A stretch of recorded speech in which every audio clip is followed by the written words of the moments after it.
자, 우리 8종 교과서 뜯어보기 천재교육 교과서편을 확인하고 있는데요.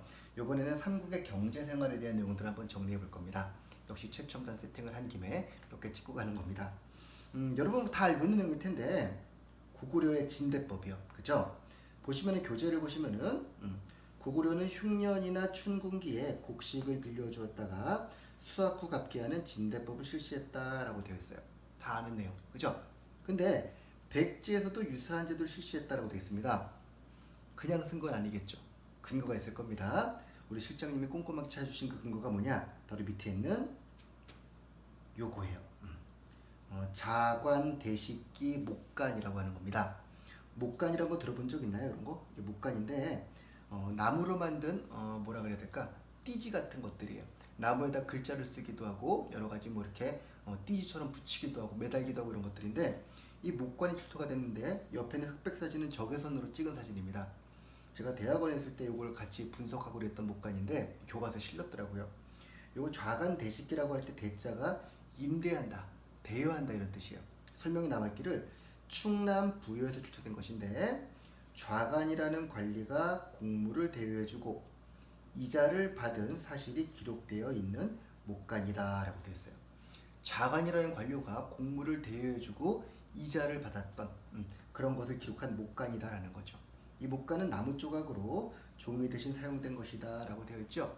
바로 이 목간을 통해서 자관 대식기 목간을 통해서 백제에도 진대법과 유사한 춘대춘합법이 있었구나라는 걸 추정할 수 있게 된 거죠.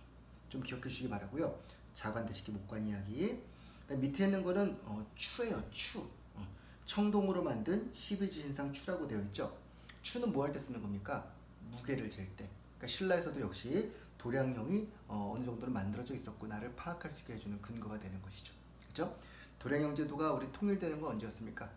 가보개혁 때, 그지? 하지만 우리 고대도 도량형을 뭐 만들 수 있는 대박이라든가 이와 같은 추라든가 이런 것들이 충분히 있었구나 하는 걸 파악해 두시고요. 삼국의 경제 나온 김에 하나만 더 가볼게요. 다음 페이지입니다. 39쪽인데 여러분이 잘 알고 있는 노급과 시급이에요. 노급과 시급은 모두 공통적으로 조세뿐 아니라 공납과 역을 징발했다 라고 알고 있는데 제가 이런 설명 드렸었죠. 노급은 그러나 시급과는 약간 다르다. 노급은 기본적으로 관료에게 주는 급여였기 때문에 본래는 조세만 걷는 게 원칙이지만 일반적으로 관료들이 시급과 구별하지 아니하고 마음대로 걷었다더라.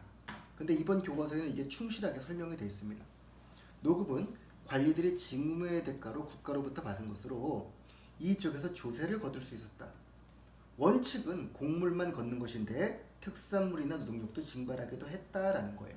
원칙은 조세만 걷는 겁니다. 노급은. 그런데 시급은요.